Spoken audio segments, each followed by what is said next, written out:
Hi, I'm Chris Bou Saeed, Los Angeles Grand Theft Attorney. Welcome to CBS Law, where we deliver results, not promises.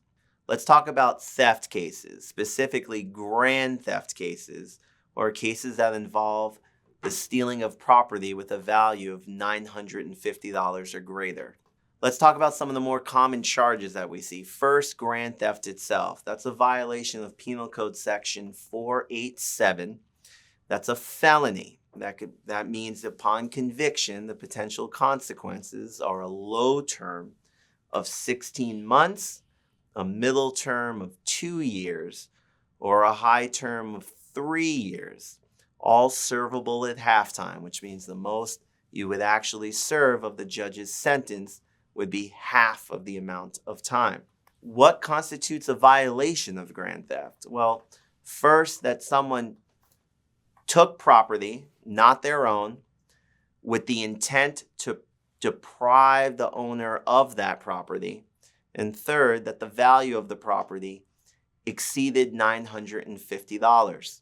Some of the common defenses that we employ for clients charged with grand theft, first and foremost, center around the lack of intent to deprive the owner of the property.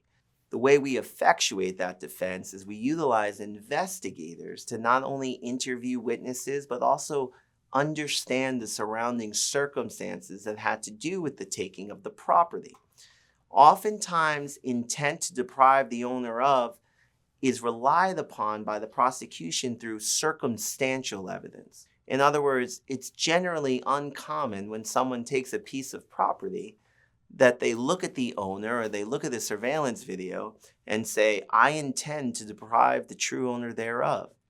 And so what the prosecution will do is look at the circumstances surrounding the taking of property to infer that the person accused intended to take it without paying for it.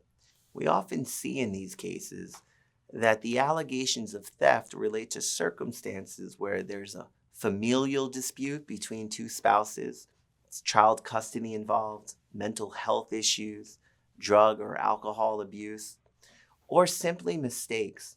We also utilize our investigators to obtain not only statements, but forensic evidence related to the alleged theft, and that would involve surveillance videos, for example. Another common defense related to the lack of criminal intent would be if a client is taking property that they actually and reasonably believe that they have a claim of right or claim of ownership over.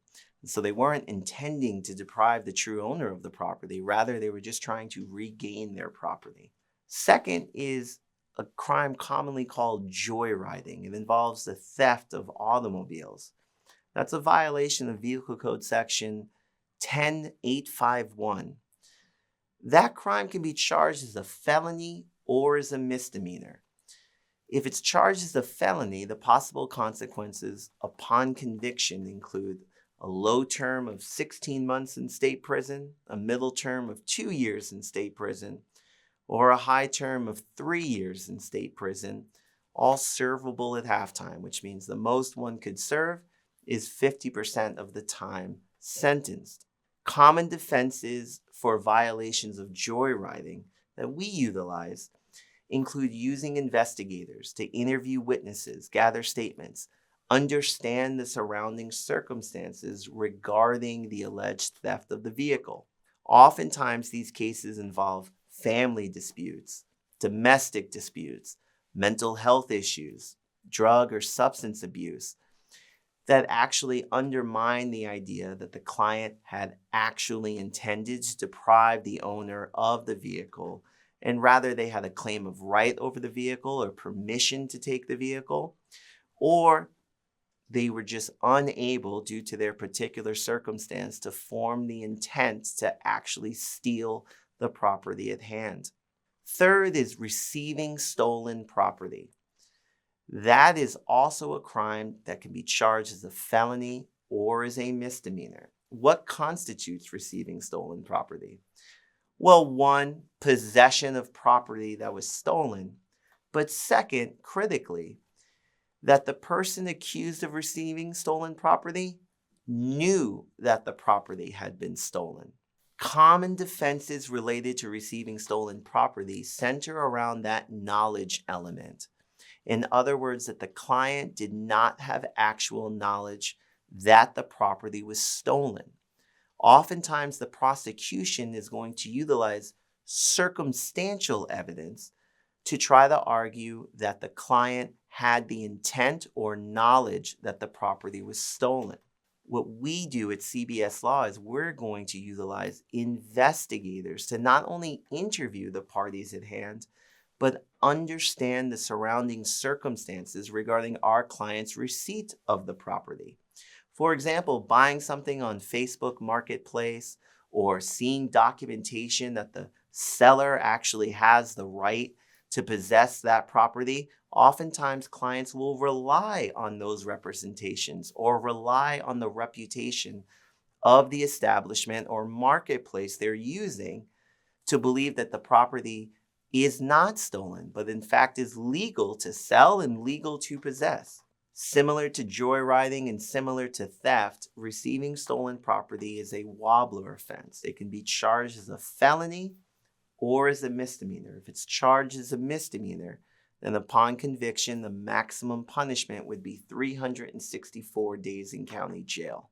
Common sense measures that you can take if you're ever charged, arrested, or being investigated for grand theft, joyriding, or receiving stolen property. First and foremost, do not make any statements regarding the allegations.